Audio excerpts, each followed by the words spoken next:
Okay.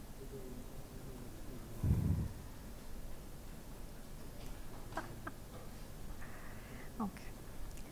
Good afternoon, everybody. Today I am going to speak about TCPIP. As you all know, all of us are in this information age and we have been using internet. Now, how does the data move from one place to another? All this is a question mark for the naive users. So, we shall just talk about this TCP/IP, and before we go to that, let me say about the hardware and the software. Now, usually when we say about computers, we always talk about something as hardware and software. So, the hardware part, what we are going to involve inside with respect to the internet involves the cables, okay, the routers, okay, the gateways and many more things. Now, on the other side, the software. Now, whenever we say a computer, we always talk about software. So, the software part that gets involved with this is the protocols. Okay. What is this protocol actually? Protocol is the basic language that is used by the computers when they want to communicate with each other on the internet.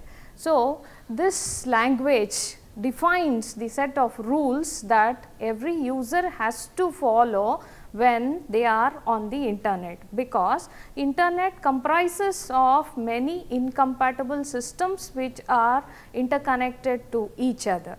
Therefore, the common language that is being defined is called the protocol, and it defines the set of rules, and the standard protocol that has been defined on the internet is called as a TCP/IP. Okay. It comprises of two protocols actually, a transmission control protocol along with an internet protocol. Now, this protocol is going to tell me how I can connect to other computers, how I can share my information with them, and how I can do communication with other computers. Basically, this is not a single protocol, but it comprises of multiple protocols and it is called as the protocol suite. Technically, this has 4 layers which are defined. The first one is the physical or the data link layer, which is put together from the standard OSI model, and this is going to define how we are going to connect with the interfaces of the computer, that is how you connect your computer with the modem, etc.